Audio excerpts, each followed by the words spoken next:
Forget everything you think you know about the Old West Saloon. Seriously. Take that sepia-toned fantasy, that cinematic vignette of noble cowboys sipping whiskey from sparkling glasses, of glamorous saloon girls in unsoiled satin gowns, of upright, honorable bartenders wiping down a polished mahogany bar with a crisp white towel, and incinerate it. Then, for good measure, spit on the ashes. Because where we're going, the only thing gleaming is the desperation in everyone's eyes.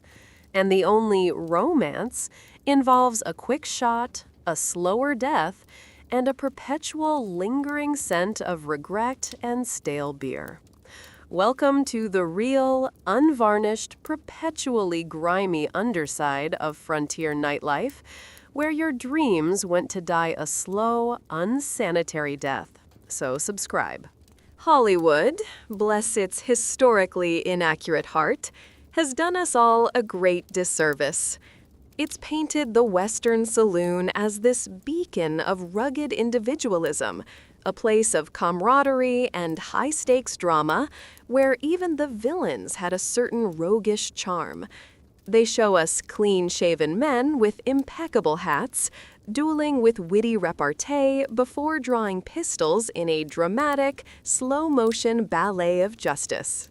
They show us women who, despite their questionable profession, carry themselves with an air of tragic dignity, their dresses impossibly clean, their hair immaculately coiffed, even after a spontaneous dust-up.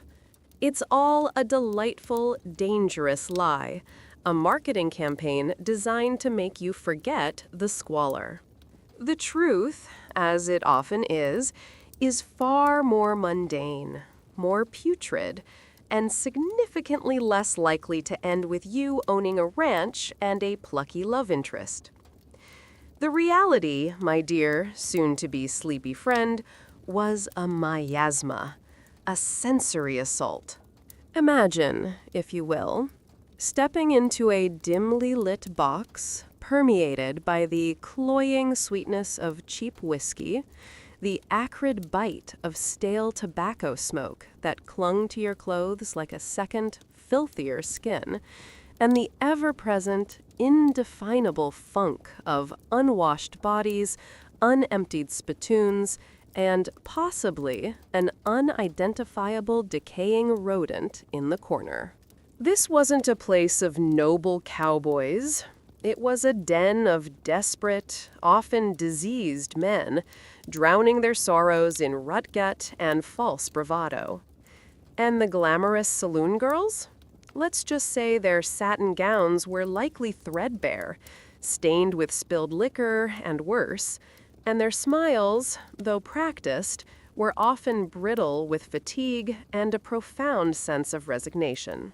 The whole establishment vibrated with an undercurrent of danger, not the thrilling, heroic kind, but the petty, senseless, tragic kind. So, if you're looking for inspiring tales of frontier heroism, of rugged individualism triumphing against the odds, of charming rogues finding redemption amidst the dust and drama, then I must regretfully inform you that you've come to the wrong, dimly lit, spit-splattered place. This isn't a motivational seminar. This is a public service announcement about why the past was, for many, an unmitigated disaster.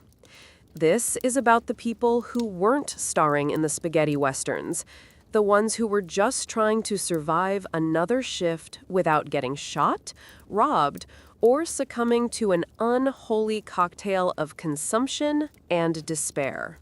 Their glory was simply making it to tomorrow, usually with a new stain on their apron and a fresh ache in their weary bones. This video, you see, has a secondary, perhaps more noble purpose. Beyond the morbid fascination with historical misery, beyond the sardonic dissection of human suffering, lies an ulterior motive. We aim to bore you, Not in an insulting way, mind you, but in a profoundly effective one. We're going to walk you through the soul-crushing, mundane, and utterly exhausting specifics of working in a Western saloon, focusing on the minutiae of human drudgery until the sheer weight of historical discomfort gently, yet firmly, guides you into the sweet embrace of oblivion. Consider it a historical sleep aid, potent enough to lull even the most persistent insomniac into a deep, uncomfortable sleep, haunted by the woes of historical service workers. May the ghosts of overworked bartenders and exploited dance hall girls sing you a lullaby of ceaseless labor and questionable hygiene. Sweet dreams, or more accurately, nightmares of unpaid labor and unwashed bodies. Now, let's talk about the illustrious hiring process for these bastions of frontier merriment. Forget your LinkedIn profiles, your meticulously crafted resumes, your 3 pages of glowing references from previous employers who admired your synergy and proactive problem solving. In the Old West, your primary qualification for a job in a saloon wasn't a degree in hospitality management or a dazzling personality. It was, overwhelmingly, the complete and utter absence of any other viable options. Your resume was written in the lines of hardship on your face, the dust coating your boots, and the distinct lack of a full wallet. The typical job interview went something like this. You walked into a saloon, looking like a discarded tumbleweed after a particularly violent windstorm, utterly broke, probably starving, and exuding an aura of profound weariness. The owner, a man whose face was etched with shrewdness and the lingering scent of cheap cigars, would eye you up and down. You wasn't looking for a cultural fit or an innovative self-starter. He was assessing your desperation quotient.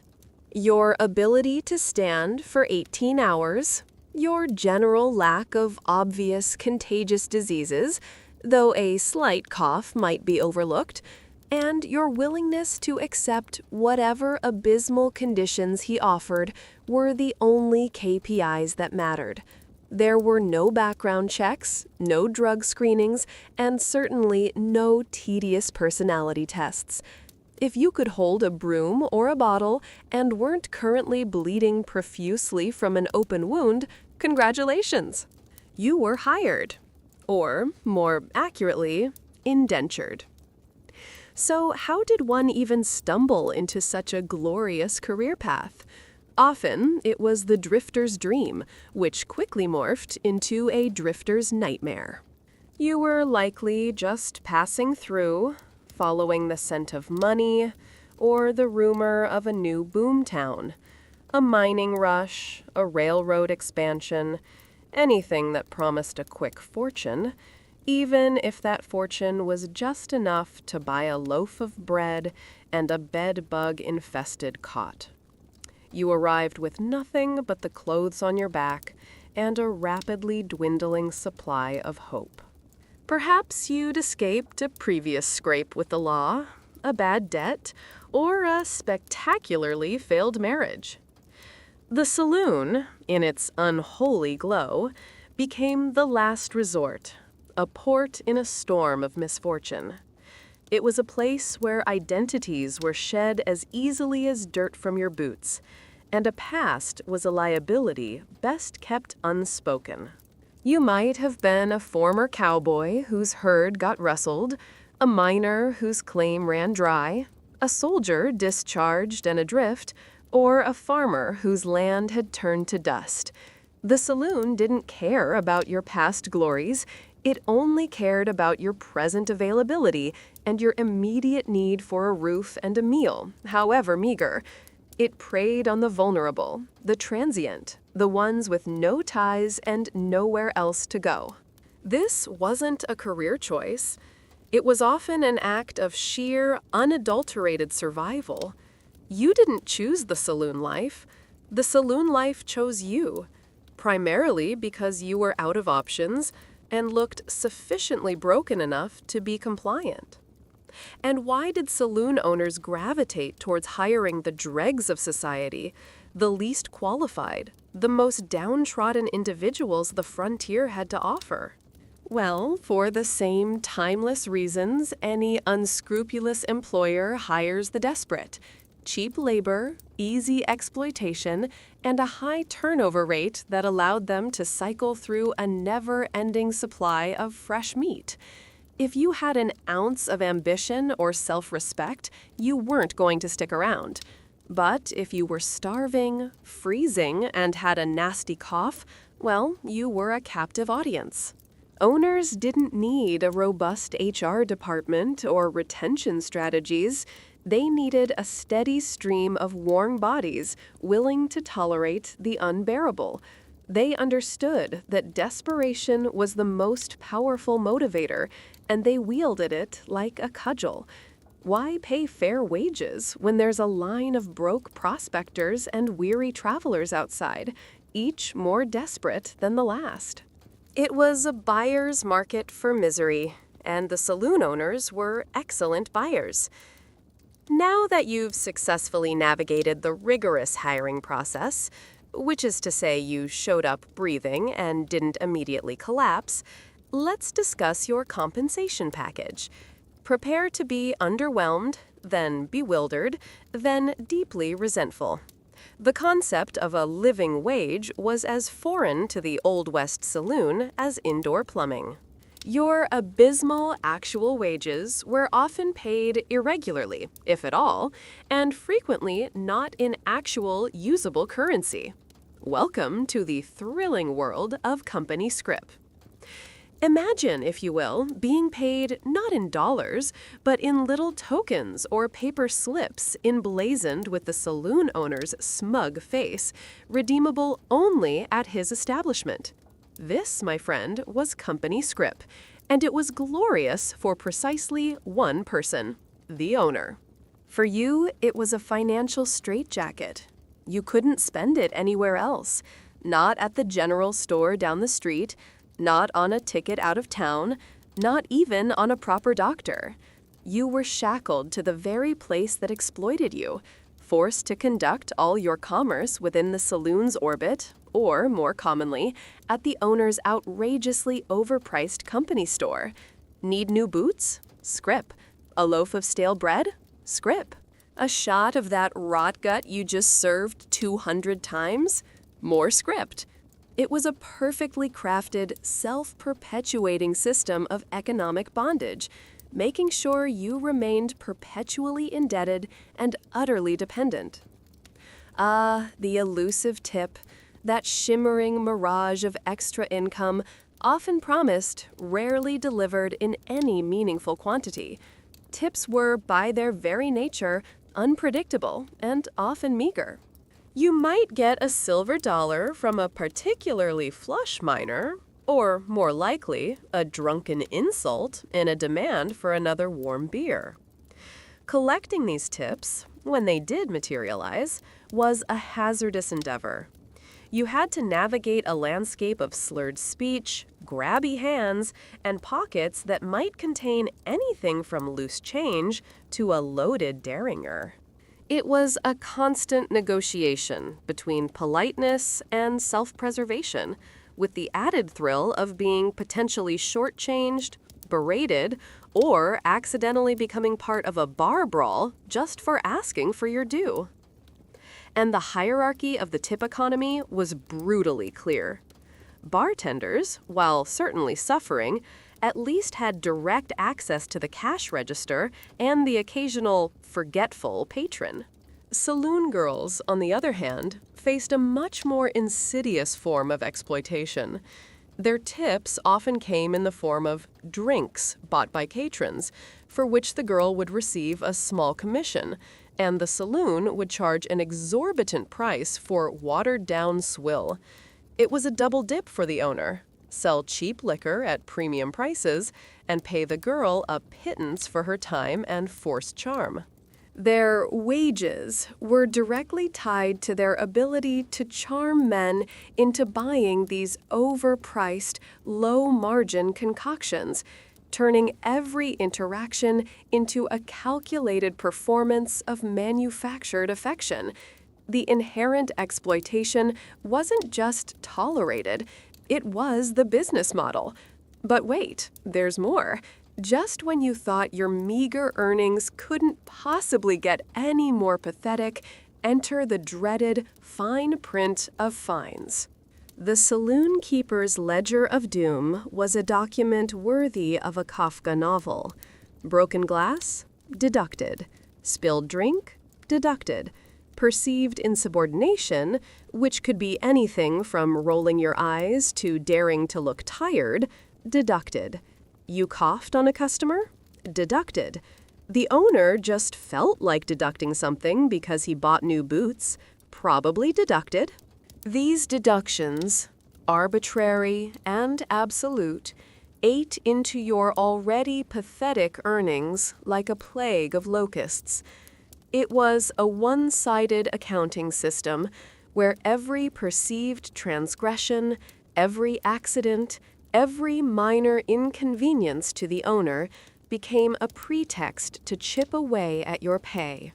You were essentially working for the privilege of working, trapped in a financial treadmill where every step forward was met with 2 steps back, all meticulously recorded in the saloon owner's dusty, ominous ledger. So, you've been hired. Your compensation package is entirely designed to keep you poor, and now you get to experience the sheer, unadulterated joy of the Western saloon workday.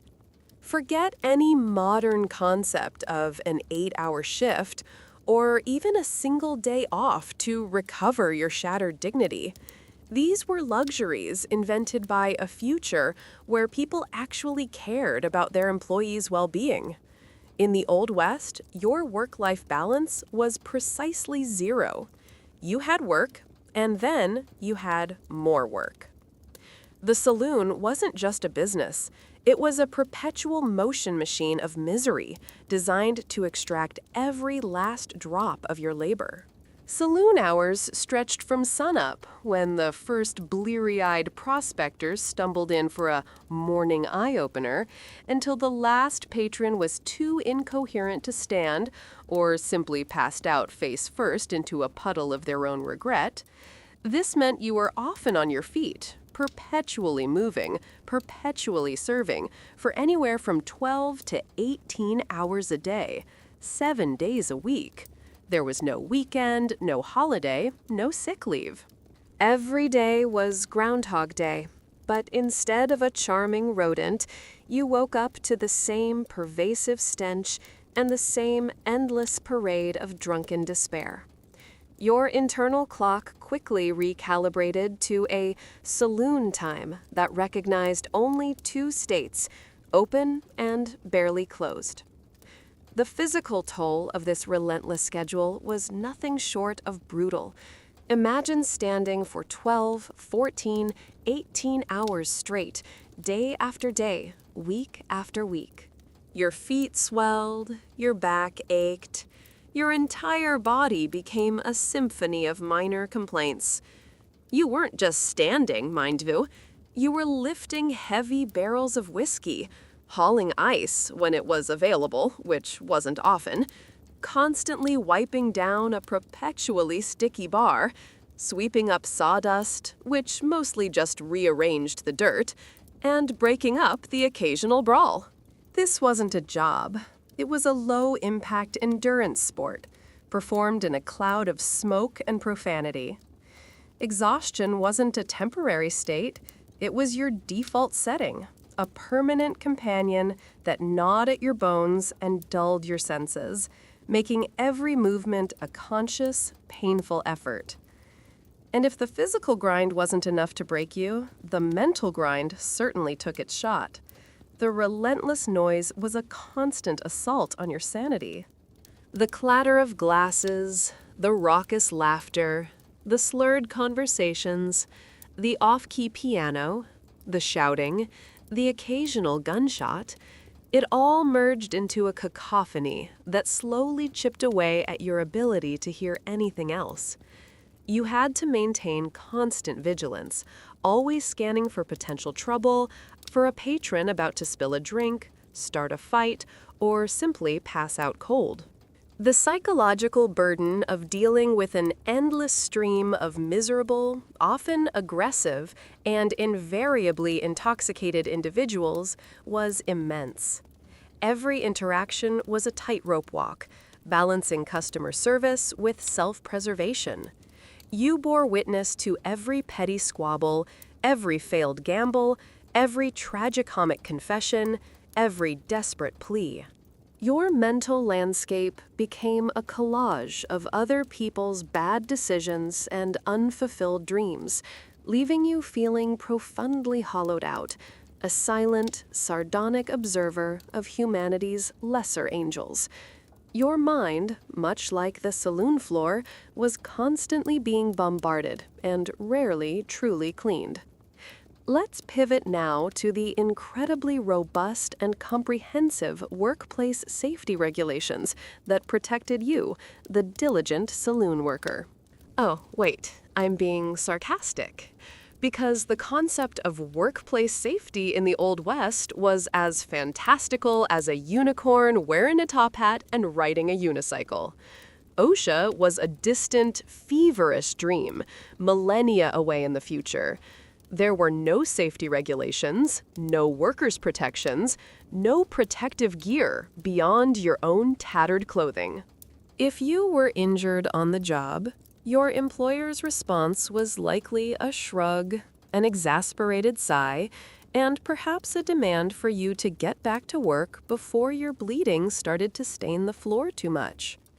The idea of workers' compensation for injuries was utterly laughable, a notion so ludicrous it would have been met with derisive hoots and possibly an errant bullet. Danger, my friends, was not an occasional hazard. It was an integral part of the decor, a constant companion at every turn. You were essentially working on a live-action film set where the props were real and everyone was heavily armed and legally drunk. Flying bottles were commonplace, collateral damage in 1,000 drunken arguments. Stray bullets, discharged either accidentally or with malicious intent, were a genuine occupational hazard, turning a shift into a game of real-life Russian roulette. Knife fights were a regular occurrence, adding a certain visceral zest to the evening's entertainment. And of course, there were fists. Raw, angry, unyielding fists that could erupt at any moment, turning a polite request for a refill into a full-blown melee. The casual violence of the era wasn't just a news headline. It was the persistent, menacing background hum to your daily existence. A constant reminder that your shift might end not with a paycheck, but with a trip to the local, unqualified undertaker. But beyond the immediate, visceral threats of flying lead and flailing limbs, there was a more insidious enemy: disease and despair. The lack of basic hygiene in these establishments was legendary, a breeding ground for every infectious disease known to man, and probably a few yet to be discovered. Tuberculosis, that polite killer, lurked in every cough. Cholera, a quick and unpleasant exit, spread through contaminated water and food. And for those engaged in more intimate forms of service, venereal diseases were a grim occupational certainty, spreading like wildfire through the transient population. There was no sick leave, no health care, beyond perhaps a self-administered swig of whiskey and a prayer. Working while sick wasn't an option. It was mandatory. If you were too ill to stand, you were too ill to earn, and too ill to eat. So, you pushed through, coughing your lungs out, sweating through fevers, serving drinks with trembling hands, slowly infecting everyone around you, all while praying you wouldn't be the next to disappear into the dusty annals of frontier forgottenness. Your body, much like the saloon, was a biological petri dish, constantly battling an onslaught of microscopic invaders with no real hope of victory. All right, let's talk about the stars of the show, the reason you were enduring all this indignity, the patrons. If you've ever imagined a charming cast of characters, full of wit and frontier wisdom, well, disabuse yourself of that notion immediately. What you actually got was a rogues gallery of regret, a parade of pestilence and poor decisions, each one more likely than the last to make you question your life choices. These were the miners, caked in ore dust, smelling of sweat and desperation. The cowboys, fresh off a cattle drive, smelling of horse, leather, and accumulated grime. The gamblers, sharp-eyed and shifty, smelling of ambition and cheap cologne. The railroad workers, grimy and exhausted. The soldiers, bored and belligerent. The drifters, anonymous and empty. And, of course, the outlaws, who probably just smelled like trouble. The smell of success in a Western saloon was, ironically, often the overpowering smell of unwashed bodies, stale sweat, and the faint, unsettling whiff of horse manure clinging to everyone's boots. It was a potent olfactory cocktail, a constant reminder of the raw, unglamorous reality of frontier life. Managing these patrons was less a job and more a perpetual hostage negotiation. They arrived in various stages of drunkenness, each phase more challenging than the last. First, you had the boisterous phase, loud laughter, backslapping, overly generous, and quickly forgotten promises. This was the easy phase, relatively speaking, where you mostly just had to endure the volume. Then came the belligerent phase, arguments erupting over spilled drinks, perceived slights, or the existential agony of a losing poker hand. This was where your de-escalation skills, or lack thereof, truly shone, often involving the strategic placement of another drink or the hurried summoning of the bouncer. And finally, the unconscious phase. The patron slumped over the bar, collapsed in a chair, or simply face-planted on the sawdust-covered floor, becoming a temporary, immovable obstacle. Each stage required a different approach, a different level of patience, and a constant assessment of whether this particular individual was more likely to tip, puke, or pull a gun. And then there were the unspeakable truths, the genuinely strange, disturbing, and sometimes tragically sad interactions that were a daily occurrence.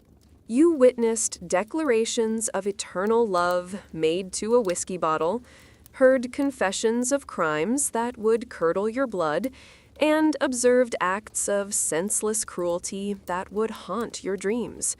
You saw men gamble away their last penny, their last horse, their last shred of dignity.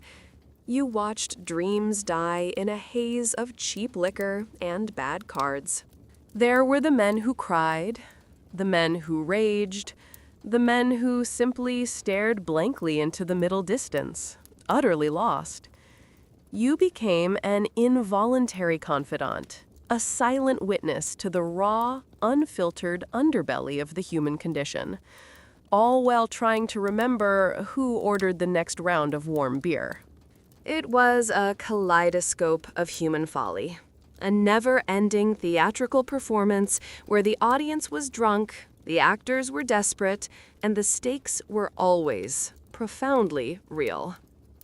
All right, let's talk about the valiant souls behind the stick, the bartenders. You might imagine a practiced mixologist, artfully crafting bespoke cocktails with exotic ingredients and a twinkle in their eye. Wipe that image clean from your mind.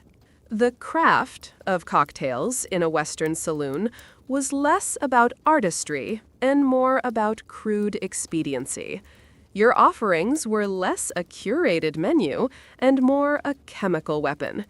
These were often unpalatable, sometimes dangerous concoctions designed to get patrons drunk, fast, and without breaking the bank of the saloon owner. The common offerings were a delightful triumvirate of stomach-churning liquids. First, you had your raw whiskey.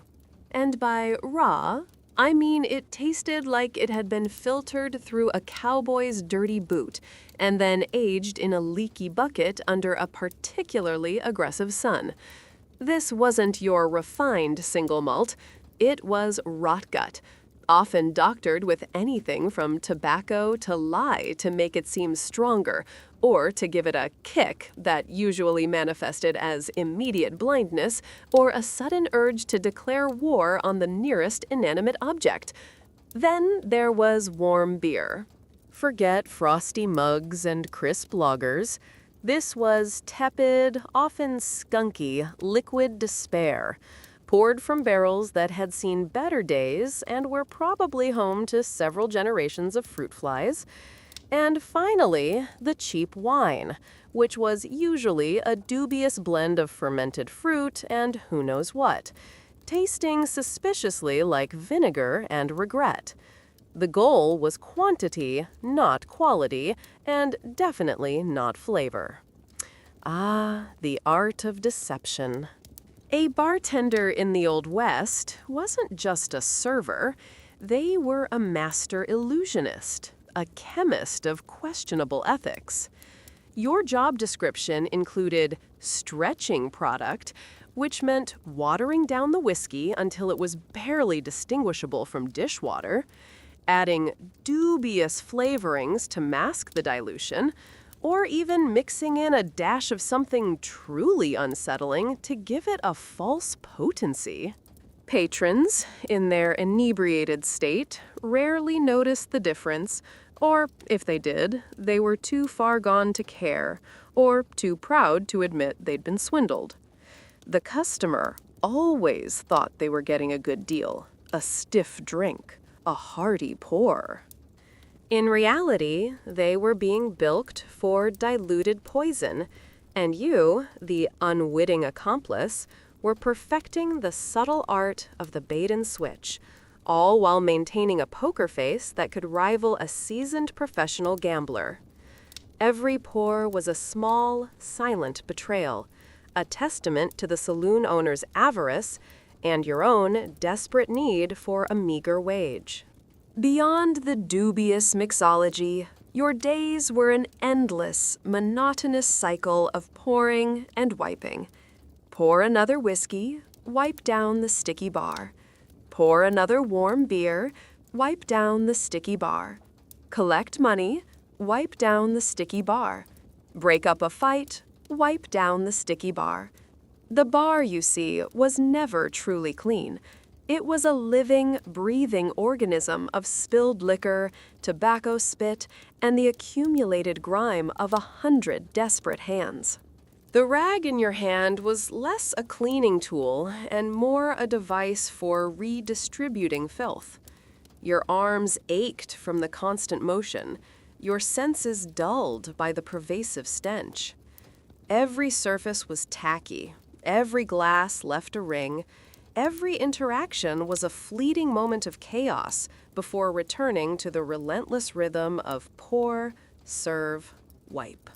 It was a physically demanding, soul-numbing dance with dirt and inebriation, a ballet of endless, futile cleaning.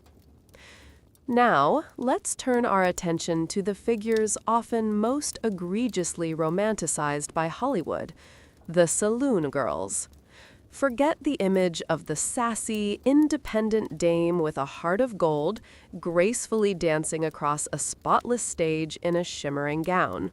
The reality behind the rhinestones was far grittier, far more exploitative, and utterly devoid of anything resembling glamour. These women were not the belles of the ball.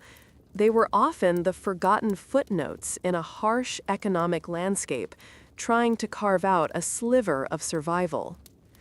Their roles were varied, though all roads often led to the same destination.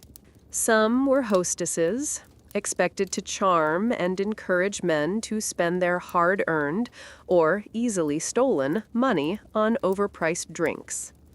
Others were performers, singing off-key songs or dancing in rudimentary costumes on a makeshift stage, their talents often secondary to their availability for male attention. But the unspoken, yet omnipresent reality for many was that these roles were often a prelude or a thinly veiled cover for prostitution. The line between being a dance hall girl and a lady of the night was often invisible, blurred by economic necessity and societal indifference. They weren't performing for art, they were performing for their next meal, their next rent payment, their next chance to simply survive. This was a life steeped in exploitation. Their pay was abysmal, barely enough to cover the cost of their cramped lodgings, their meager meals, and the often inflated prices for their work clothes. Many found themselves in perpetual debt to the saloon owner, who controlled their living arrangements, their food, and often their very freedom.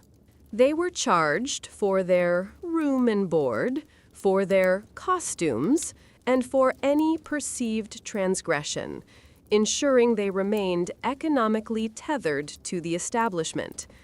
Beyond the financial chains, they faced crushing social stigma, shunned by respectable society, their reputations irrevocably tainted.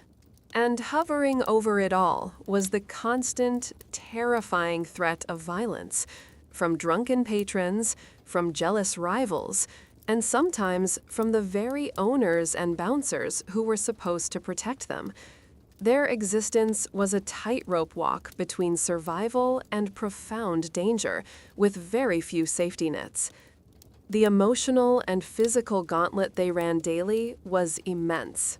Imagine constant emotional labor, feigning interest in drunken ramblings, laughing at terrible jokes, enduring unwanted advances, all while maintaining a facade of cheerfulness. You had to be charming, witty, resilient, and endlessly patient, even when your soul was screaming. Physically, the hours were long, the environment loud and smoky, and the constant dancing or standing took a tremendous toll on your body. And then there was the ever-present danger. Every shift was a risk assessment, every interaction a potential confrontation. They learned to read the room, to spot trouble before it erupted, to deflect aggression with a practiced smile, or to escape it with a quick wit and even quicker feet. Their lives offered limited prospects for a future outside the saloon walls.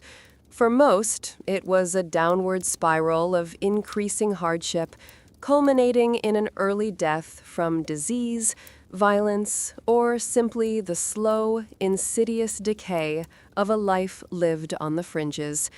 Their story is a stark reminder that glamour is often a costume for deeper, darker struggles. The saloon pianist. The unsung hero, the maestro of the murky, the purveyor of sonic despair. You might envision a jazz-handing virtuoso captivating audiences with breathtaking improvisation. The reality, however, was far less glamorous, far more repetitive, and significantly more likely to induce narcolepsy in both player and listener. Your primary role wasn't to inspire. It was to provide a relentless, droning background noise, a sonic wallpaper to cover up the clatter of glasses, the slurred conversations, and the occasional thwack of a fist connecting with a jaw. You were the soundtrack to sadness, the rhythmic heartbeat of impending bad decisions. Your repertoire? Limited, my friend. Very, very limited.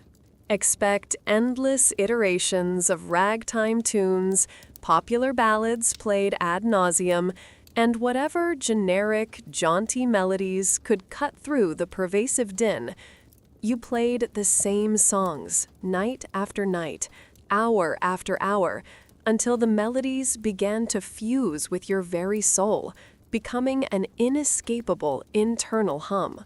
The instrument itself was often a dilapidated upright, its keys yellowed, several notes stubbornly silent, and its internal mechanisms housing generations of dust, spiderwebs, and possibly a very disgruntled mouse. It was less an instrument of artistic expression and more a glorified noise-making device, a mechanical metronome for the unfolding drama of the saloon. You were a human jukebox, but one that only had a dozen songs, and they were all slightly out of tune. Then came the requests. Oh, the glorious, incessant requests, from drunken sing-alongs where patrons massacred every note with gleeful abandon, to aggressive demands for specific tunes, often inappropriate, usually repetitive, and sometimes simply made-up gibberish. You learned to navigate the delicate balance between obliging a potentially violent patron and preserving what little sanity you had left. Sometimes a request came with a meager tip, sometimes with a threat, and often with a slurred accusation that you simply weren't playing it right. You were not a musician. You were a highly specialized, very tired therapist for the inebriated, attempting to soothe their fractured psyches with the same 6 chords, over and over again. The sheer grind of the job was relentless. Imagine playing for hours upon hours, your fingers aching, your wrists throbbing, your back seizing up from hunching over a rickety piano stool. The environment was an assault on your senses. The constant roar of voices, the cloud of tobacco smoke stinging your eyes and lungs, the pervasive stench of stale alcohol and unwashed humanity. And through it all, you had to maintain a semblance of rhythmic consistency, providing the endless soundtrack to this carnival of misery. Appreciation was a rare commodity. Most patrons barely registered your existence, viewing you as an auditory fixture, no more remarkable than the bar stools. Your reward was the occasional nod from the owner, who mostly wanted you to play louder, and the distinct privilege of escaping your cramped quarters for the equally cramped and even louder environs of the saloon floor. It was a life of monotonous melody, a testament to the fact that even creative pursuits can be crushed under the heel of endless, uninspired repetition. And now, for the individual most likely to save your bacon, or accidentally cause it to be stomped into the floorboards, the bouncer. Forget the neatly uniformed, polite security guards of today, trained in conflict de-escalation and equipped with walkie-talkies.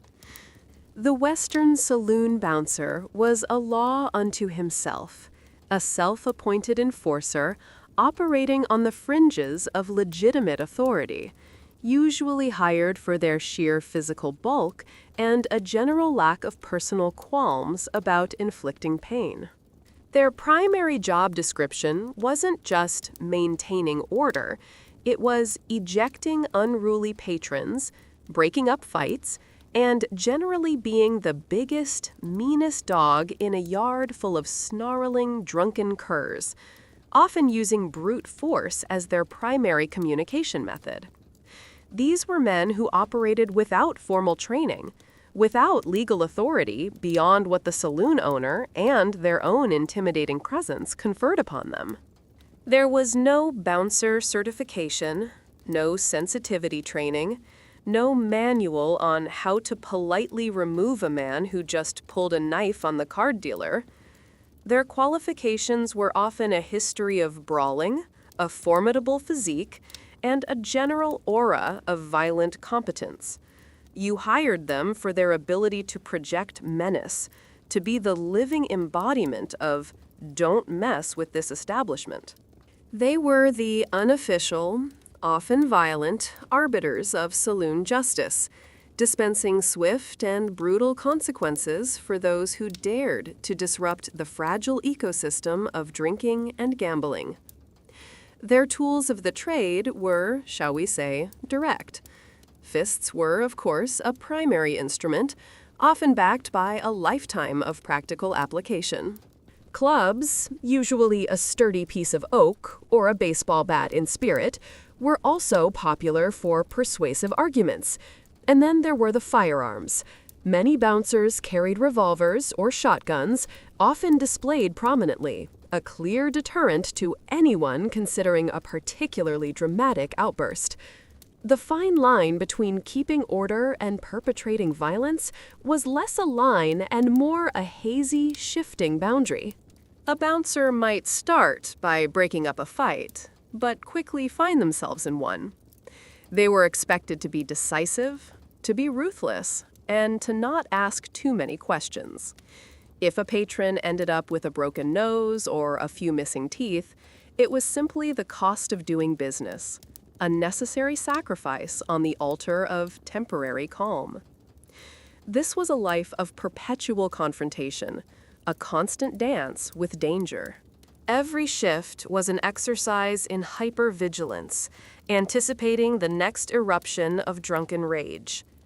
The threat of injury or even death was not theoretical, it was an ever-present reality. A bouncer was as likely to be shot as any outlaw, caught in the crossfire of someone else's argument. The psychological impact of being in a state of perpetual conflict, of constantly having to be the biggest, scariest person in the room, was immense. It bred a certain cynicism, a hardening of the soul, and often led to a reliance on the very vices they were meant to control. They were the thin, bruised line between a raucous night and a full-blown riot, and their reward was usually a paltry wage and the lingering scent of blood and fear on their clothes. Their presence was a clear indicator that the good times in a Western saloon always came with a very real, very physical price. Let's discuss, with a certain amount of grim fascination, the concept of cleanliness within the Western saloon. Or rather, the glorious losing battle against grime and grit that characterized every single establishment. Your nose, had you survived long enough to develop an immunity to the constant assault, would have recognized the signature olfactory fingerprint of the frontier saloon, a pervasive, unpleasant, and utterly unique blend. Imagine the cloying sweetness of stale beer, mixed with the acrid bite of cheap tobacco smoke that permeated every fiber of the building, not to mention your hair and clothes.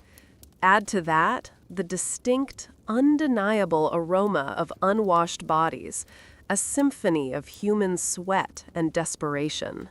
And then the faint, yet ever-present, undertone of horse manure, because horses were everywhere and hygiene was not, and the truly nauseating tang of fresh and dried vomit. This was not a scent profile, it was a punishment. In a desperate, largely futile attempt to combat this sensory onslaught, saloons employed the ingenious solution of sawdust. This wasn't for decorative purposes, mind you. It was a crude, primitive, and ultimately insufficient attempt at absorption. Sawdust was spread liberally across the floor, intended to soak up spilled liquor, tobacco juice, human fluids of various dubious origins, and the general detritus of a night of debauchery. It acted as a temporary sponge, but quickly became a soggy, festering layer of organic matter, trapping the smells and creating a constantly shifting landscape of historical filth. You walked through it, breathed it, and probably took some home in your boots, a delightful souvenir of your toxic workplace. As for hygiene habits, or rather the glorious lack thereof, prepare for a truly eye-watering reality. There was no running water, certainly not for general cleaning purposes. You were lucky if there was a communal pump out back, and even luckier if the water wasn't teeming with something that would give you the runs. Sanitation was rudimentary at best, and generally non-existent. Shared spittoons, those delightful receptacles of tobacco juice and phlegm, were ubiquitous, overflowing, and rarely cleaned with any diligence. They were biohazards just waiting to happen. The air itself was thick with dust, smoke, and airborne pathogens, creating an environment ripe for the spread of every respiratory ailment under the sun. And let's not forget the ecosystem of permanent residence. The constant presence of flies, buzzing lazily around every sticky surface, the scurrying of rats in the walls and under the floorboards, and the inevitable, persistent infestation of other vermin that made the saloon their bustling, unsanitary home. You were not alone in your misery. You shared it with an entire menagerie of these vectors. So, when it came to the daily cleanup, it was a performance of superficiality, a sarcastic pantomime of tidiness. You'd sweep the sawdust, pushing the accumulated filth from one corner to another, perhaps adding a fresh layer of dust to temporarily mask the layers beneath. The bar might get a perfunctory wipe, but the rag was likely just spreading germs around, and the clean water was probably just dirtier water. Floors were rarely washed. Surfaces were rarely disinfected. The saloon was designed to be perpetually dirty, a monument to human indulgence and indifference to hygiene.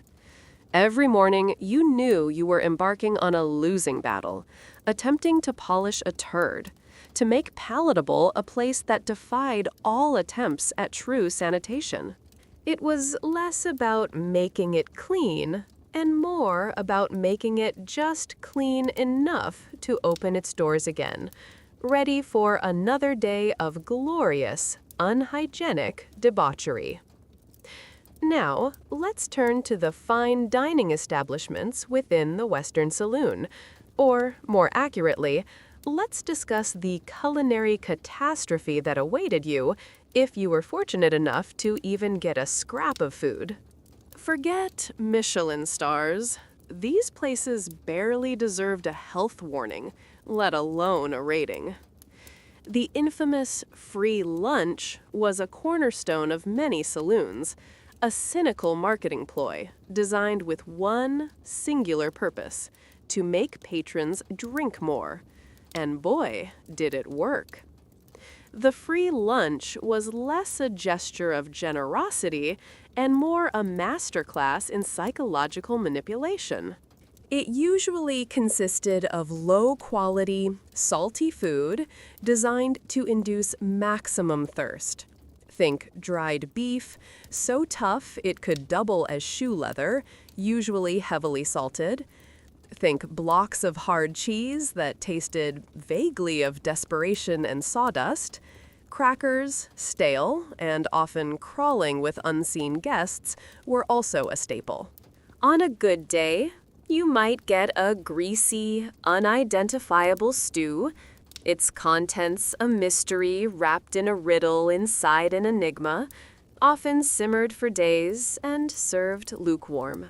The salt, the grease, the general lack of anything genuinely hydrating, It was all a cunning strategy to ensure that after a few bites, your throat would be as parched as the Mojave Desert, driving you straight back to the bar for another round of overpriced, watered-down liquid regret. As for the sourcing and preparation of this gourmet fare, let's just say food safety was not exactly a phrase whispered in reverent tones. Or, indeed, any tones at all. Quality control was a foreign concept. Meat might come from questionable sources, left out in the heat for far too long, or be so aggressively cured that any pathogens were simply stunned into temporary submission. Vegetables were a rarity, and when they did appear, they were likely wilted and past their prime. The kitchen, if one could even dignify it with such a title, was probably a grimy back room, dimly lit, teeming with vermin, and presided over by someone whose culinary skills extended only to boiling water and not getting caught. The risk of food poisoning wasn't an anomaly. It was an accepted hazard, a culinary game of Russian roulette played with every bite. If you survived the meal without a violent stomach upset, consider it a minor victory against the forces of bacterial evil. And what about employee meals? Well, don't expect a complimentary prime rib. You were likely relegated to the scraps, the leftovers from the free lunch that even the most desperate patron deemed inedible. Or, if you were feeling particularly flush with your script and masochistic, you could buy a highly expensive and often terrible meal from the saloon's questionable kitchen. Your dining experience was a stark reminder of your place in the pecking order, at the very bottom, feasting on the crumbs of the crumb eaters. This wasn't sustenance, it was survival. You ate quickly, without enjoyment, knowing that every bite was just fuel for another endless shift, another day spent in the land of stale smells and questionable gastronomic delights. Your body was a machine, and this was the lowest grade, most inefficient fuel available, consumed without joy, purely out of necessity. Beyond the liquid courage and the vague promises of companionship, the Western Saloon offered a rich tapestry of entertainment. And by entertainment, I mean activities designed to relieve men of their money with maximum efficiency and minimum effort, often leading to arguments, violence, and general mayhem. The primary draw, naturally, was gambling. Poker, faro, roulette. These were not just games. They were engines of hope and despair, promising instant riches while delivering consistent ruin. Gambling wasn't just a side attraction. It was often the financial heart of the saloon. The clatter of chips, the rustle of cards, the hushed intensity of men hunched over felt-covered tables, this was the true symphony of the establishment. Faro, a particularly popular banking game, was known for its rapid pace and high stakes, making it a favorite for those looking to make or lose a fortune in a single sitting. Poker, of course, needs no introduction, a game of bluff and skill, but often just plain luck. Roulette wheels, with their hypnotic spin, offered the allure of chance. But beneath the surface of these thrilling games lay a darker truth: rampant cheating.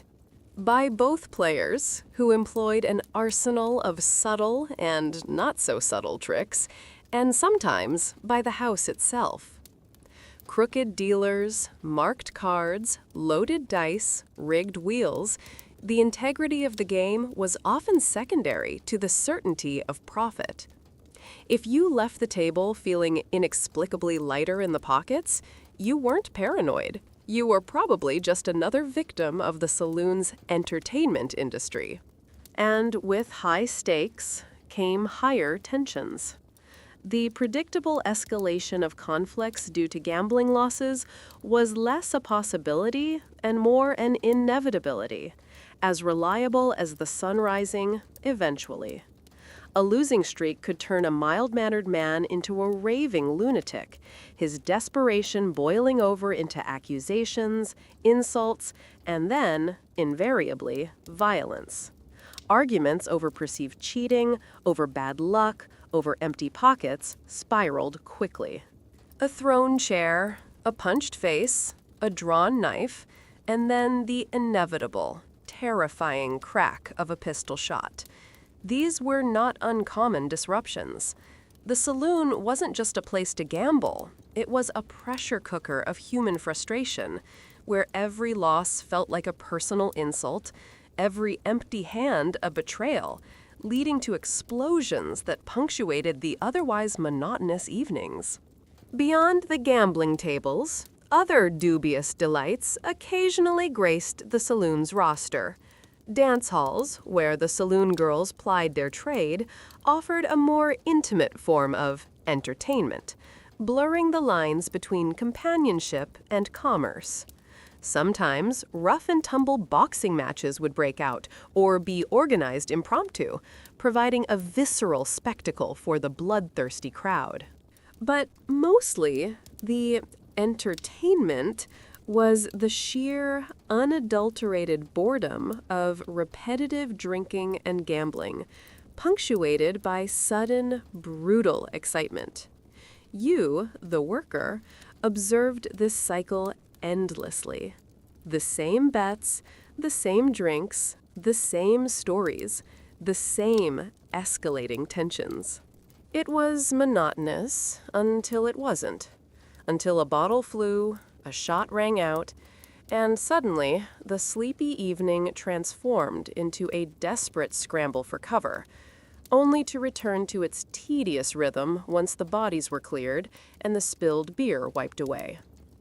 The excitement was less about fun and more about a fleeting escape from the grinding monotony of frontier life, often paid for in blood or hard-earned cash. So, you've endured another soul-crushing shift, serving liquid despair and dodging flying fists. Now, where do you even sleep after that? Don't picture a cozy apartment, a quiet sanctuary, a place where you can unwind and forget the day's horrors. For many saloon employees, your home away from home was often just a few feet from where you worked, or perhaps directly above the bar, making true escape impossible. Many employees lived in the saloon itself. Your private quarters might have been a cramped back room, barely big enough for a cot, often shared with other equally miserable souls. Think of it as an unventilated, perpetually smoky broom closet with a thin mattress. Upstairs quarters, if the saloon was fancy enough to have them, were typically rudimentary at best. Imagine a row of small, box-like rooms, each containing little more than a bedroll and a chest. Privacy was a luxury you simply couldn't afford, a forgotten dream. You shared walls, sometimes entire rooms, with snoring, coughing, perpetually exhausted colleagues, each carrying their own unique scent profile of stale sweat and cheap tobacco. Hygiene, as we've established, was not a priority, so these sleeping arrangements were invariably unhygienic, breeding grounds for bed bugs, fleas, and a general sense of existential dread. Your living space was less a home and more a holding cell, a temporary respite before the next round of enforced misery. And the noise? Oh, the glorious, incessant noise. It never stopped. Even after the last drunk stumbled out, even after the lights, such as they were dimmed, the sounds of the saloon permeated your living space. You'd hear the muffled thuds of cleaning, or the lack thereof, the clatter of bottles being put away, the low murmur of the owner counting his illicit gains. The building itself creaked and groaned, a constant symphony of structural complaints. Sleep, when it came, was fitful, shallow, and constantly interrupted by the lingering echoes of the day's debauchery or the unsettling sounds of rats scurrying in the walls, searching for crumbs of human misery. You might be physically away from the bar, but the saloon, in its auditory omnipresence, never truly left you alone. For those few who had the dubious privilege of living elsewhere, the dangers of the commute were a whole other level of delightful peril. Walking home late at night through often lawless frontier towns was not for the faint of heart or the unarmed. Dark alleys, shadowy figures, the omnipresent threat of being robbed, beaten, or worse were all part of the nightly journey. Every rustle in the bushes, every distant shout, every flickering gas lamp casting long, distorted shadows amplified the paranoia. You traded the internal dangers of the saloon for the external dangers of the street, a grim choice between two evils. And whether you lived in the saloon or outside of it, the lines between work and home were irrevocably blurred. The demands of the job, the exhaustion, the stress, followed you everywhere, offering no true escape, no genuine sanctuary. Your existence was a perpetual state of being on the clock, even when you were supposedly resting, making the concept of a true break an elusive, mocking fantasy. Now, let's turn our attention to the benevolent overlord of your misery, the saloon owner. These weren't your friendly neighborhood entrepreneurs dreaming of creating a vibrant community hub. Oh no. The saloon owner's profile was typically one of shrewd businessmen, often former outlaws who'd found a semi-legitimate and extremely profitable way to operate, or local power brokers with deep ties to the underbelly of frontier society. Their faces were often a roadmap of hard living, their eyes perpetually scanning for advantage, their smiles usually reserved for the counting of cash. Their primary motivation was singular, unwavering, and utterly ruthless: profit. And that profit, dear friend, was almost always at the direct expense of your well-being. They saw their employees not as people, but as cogs in a machine designed to churn out maximum revenue with minimum outlay. Your health, your happiness, your basic human dignity, these were all externalized costs, entirely irrelevant to the bottom line. They cared about how many drinks you poured, how many customers you enticed, and how much money you brought into their coffers. Any concern for your welfare was purely performative, if it existed at all, usually only when your incapacitation directly affected their earnings. They were the capitalist dream, or nightmare, optimizing for exploitation in an unregulated market. And within their domain, they wielded absolute power. The saloon owner was the supreme monarch, the undisputed dictator of your livelihood, your pay, and your living conditions. There was no HR department to appeal to, no labor board to file a complaint with. Their word was law, and their whims dictated your existence. The threat of being fired was not just losing a job. It was losing your only means of survival in a hostile world.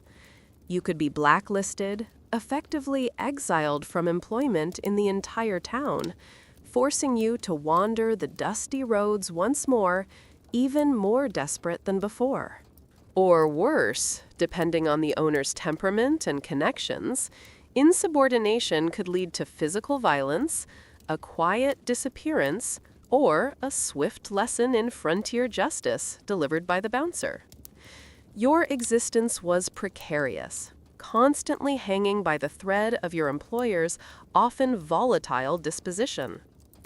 This was a culture of exploitation, meticulously designed to keep workers beholden and maximize the owner's gains. The low wages, the company scrip, the constant fines, the exorbitant prices at the company store, every single element was a finely tuned mechanism to trap you in a cycle of dependency. You were kept just hungry enough, just desperate enough, to never truly question your lot. The system wasn't broken. It was working exactly as intended, for the benefit of the man with the ledger and the keys to your meager existence. You were a resource, a disposable tool, used until you broke, and then replaced by the next unfortunate soul who stumbled through the swinging doors, utterly devoid of options. This, then, was your boss. Not a mentor, not a leader, but a calculating puppet master, pulling the strings of your persistent, profitable misery. Now, having glimpsed the daily grind, the abysmal pay, and the constant threat of injury or worse, you might be asking yourself about career advancement. The career trajectory for a Western saloon worker was, regrettably, less a trajectory and more a gentle slope descending directly into the abyss of chronic misery. There was no glass ceiling to break. There was just a perpetual ceiling of grime, perpetually dripping stale beer. Opportunities for upward mobility within the saloon industry were virtually non-existent, unless you consider the exciting prospect of moving from one equally terrible saloon to another. Your career path often looked something like this. You'd work in one God-forsaken establishment until you couldn't take it anymore, or until you were fired, injured, or blacklisted. Then you'd move to the next dusty boomtown, hoping against hope that this saloon would be different. It never was. It was a cyclical nature of moving from one miserable, smoke-filled den of despair to another, each identical in its cruelty, its grime, and its relentless demands. The only change was the specific brand of rot-gut whiskey and the particular flavor of drunken violence you'd be dealing with.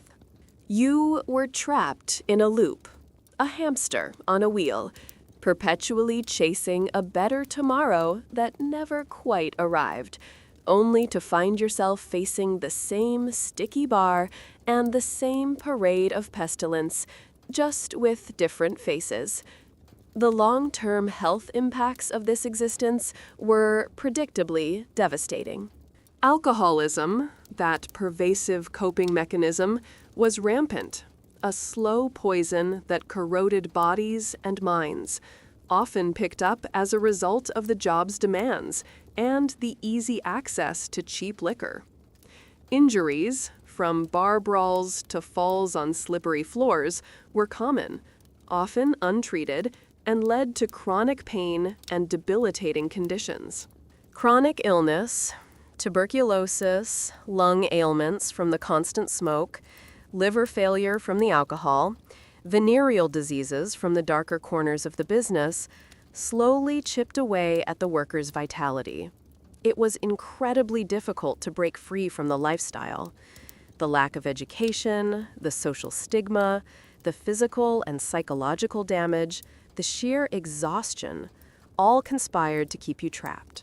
You were a specialist in misery, and that skill set rarely translated well to other, more respectable professions. And then there was the unseen end. The common fates of saloon workers rarely made it into history books or romantic ballads.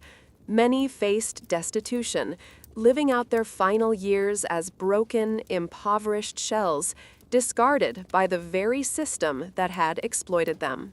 Early death was a tragically common occurrence, whether from violence, disease, or simply the cumulative toll of relentless hardship. Many simply vanished without a trace, swallowed by the vast, unforgiving frontier, their stories untold, their struggles unremembered. They were statistics, footnotes, ghosts haunting the fringes of historical memory. Their career trajectory ended not with a promotion, but often with an unmarked grave, a forgotten name, and the lingering, spectral scent of stale whiskey in the dusty air. It was a grim reminder that not all lives ended in glory or even comfortable retirement. Some simply faded into the unforgiving landscape, leaving barely a ripple in the muddy waters of history. Just as your own prospects were fleeting, so too was the very existence of the saloon itself. These bastions of depravity were, by their very nature, transient, deeply intertwined with the boom and bust cycles of the frontier.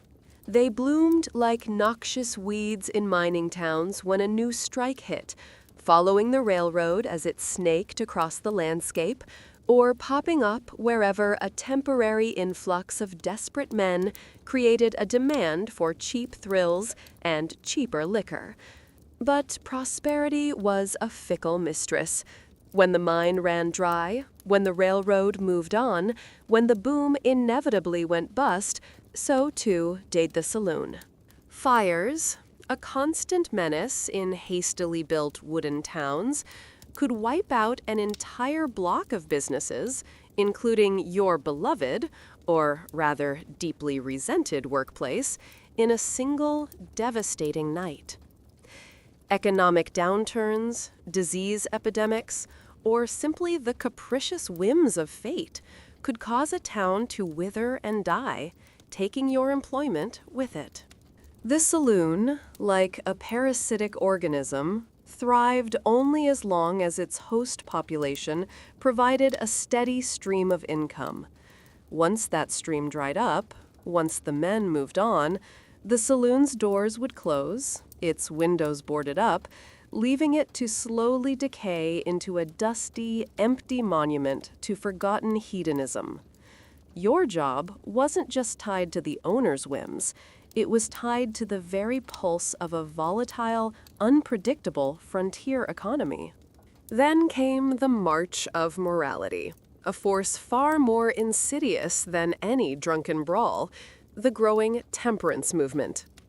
As towns grew and communities sought to establish a semblance of respectability, the saloon, once a necessary evil, became a symbol of vice, an enemy to be purged. Women's suffrage, religious fervor, and a general shift in social consciousness began to chip away at the saloon's cultural dominance. Legal crackdowns became more frequent, licenses were revoked, and local prohibitions began to emerge, slowly strangling the life out of these establishments. Eventually, of course, this would culminate in national prohibition, but long before that, countless saloons simply couldn't withstand the tide of changing public sentiment and increasing legal pressure. The party, as it were, was irrevocably over. And when the saloon closed its doors for good, what became of you, the loyal or just plain trapped employee? The immediate consequences were often dire. You were out of a job, instantly, with no severance pay, no unemployment benefits, no safety net whatsoever. For many, this meant becoming homeless, adrift in a rapidly depopulating town, or forced to tramp the dusty roads once again, searching for the next desperate opportunity. The collapse of the saloon meant the collapse of your entire precarious existence. Your employer simply locked the doors and moved on, often with the day's takings still clutched in his hand, leaving you to fend for yourself, a forgotten casualty of economic shifts and moral crusades. The abrupt, unceremonious end of the saloon wasn't just the end of a business, it was often the end of a livelihood, and sometimes the end of a life. leaving only the ghosts of stale beer and broken dreams behind. So, we've dragged you, kicking and screaming, or perhaps just gently snoring, through the unvarnished truth of working in a Western saloon. Let's have a final, comprehensive reality check, shall we?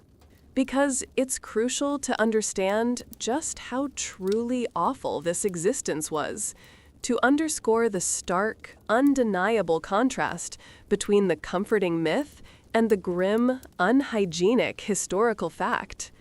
We're talking about an ecosystem of exploitation, squalor, and incessant danger.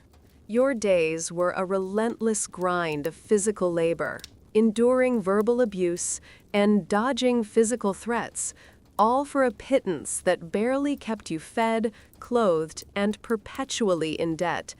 Your colleagues were often as desperate as you, your customers mostly drunk and belligerent, and your boss a benevolent dictator of your profound misery. This wasn't a job. It was a punishment, a purgatory of sticky surfaces and stale smells. Which begs the question, doesn't it? Why, in the name of all that is historically accurate, do we continue to romanticize such utter misery? Hollywood, bless its heart, persists in seeing the Old West through rose-tinted, sepia-toned glasses. It focuses on the iconic imagery, the lone cowboy, the dusty street, the swinging saloon doors, the dramatic showdowns. It airbrushes out the filth, the disease, the pervasive boredom, and the sheer soul-crushing exploitation. It wants to sell us a story of adventure and freedom, not a documentary about debilitating poverty and systemic abuse. It's easier, more palatable, and frankly, more profitable to present a sanitized fantasy than the grim reality. We want our heroes to be noble, our villains to be charismatic, and our settings to be picturesque, even if the actual truth was often none of those things. This human tendency to romanticize hardship, especially from a safe, comfortable distance, is a peculiar quirk of our species. We look back at bygone eras and imbue them with an imagined glamour, a rugged appeal that conveniently ignores the rampant illiteracy, the agonizing medical practices, the shocking infant mortality rates, and the existential dread that permeated daily life. We watch a film about a gritty cowboy, and we don't think about the dysentery, the constant threat of gangrene, or the fact that he probably hadn't bathed in 3 months. We forget that the freedom of the frontier often meant freedom from basic amenities, freedom from legal protections, and the freedom to die young and alone in a ditch. The saloon, in this warped historical lens, becomes a symbol of daring, of excitement, of a simpler, more authentic time, rather than what it truly was for its workers, a miserable, dead-end job in a genuinely dangerous environment. And in this process of romanticization, the real stories are tragically lost. The forgotten lives and struggles of these countless workers, the bartenders with their aching feet and bleary eyes, the saloon girls with their forced smiles and weary souls, the piano players whose fingers were numb from endless repetition, the bouncers perpetually bracing for a fight, they fade into the background, their voices silenced by the grand narrative of frontier glory. We remember the names of famous outlaws and legendary lawmen, but not the names of the anonymous souls who poured their drinks, cleaned their mess, and endured their drunken rages. Their histories are written in the stains on the floorboards, the echoes in the empty rooms, and the dust that eventually settled over their forgotten graves. It's a somber, but still, always, sarcastic, reflection on the human cost of our historical fantasies, A reminder that the past, for many, was just a long, unending series of bad days at the office. And so, my dear weary traveler through the annals of historical workplace misery, we approach the journey's end. We've meticulously detailed the indignities, the discomforts, the sheer crushing boredom of working in a Western saloon. We've painted a picture so vivid, so utterly unappealing, that we sincerely hope it has begun to work its magic. This is where we consciously shift gears, where the endless droning hum of historical suffering finally becomes your pathway to profound, uncomfortable rest.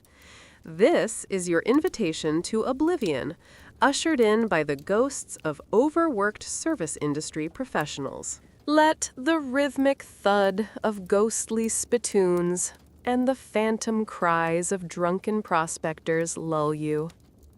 Let the persistent, imagined smell of stale beer and unwashed bodies seep into your subconscious, a peculiar historical sleep aid for the discerning insomniac. Embrace the dull hum of this meticulously recounted misery. Allow the sheer weight of their collective exhaustion, the infinite repetition of their futile tasks, to settle upon you like a heavy, historically accurate blanket. May the spectral echoes of their low wages and their even lower life expectancy guide you gently yet firmly into the deep, dark currents of slumber. Consider this your final, decisive push over the cliff edge of wakefulness into the comforting void of unconsciousness. May the ghosts of overworked bartenders tuck you in. May the phantom echoes of off-key piano tunes play a monotonous lullaby. May the ceaseless creaking of ancient floorboards cradle you into a deep, dreamless sleep, or at least one where you're not personally responsible for cleaning up vomit. We wish you a night of rest, utterly free from saloon brawls, free from warm, skunky beer, and especially free from the pervasive, unsettling stench of questionable hygiene. May your slumber be long, profound, and utterly devoid of anything resembling a job application for a frontier establishment. Sleep well, you poor soul. You've earned it by simply listening to their unending suffering. And now, as the final, oppressive silence descends upon our narrative, punctuated only by the distant, droning recap of one or two particularly depressing historical facts, perhaps the average life expectancy of a saloon girl in 1880, or the typical daily caloric intake of a frontier bartender, we draw to an unceremonious close. The saloon fades, its lights, or lack thereof, dimming into the pervasive gloom.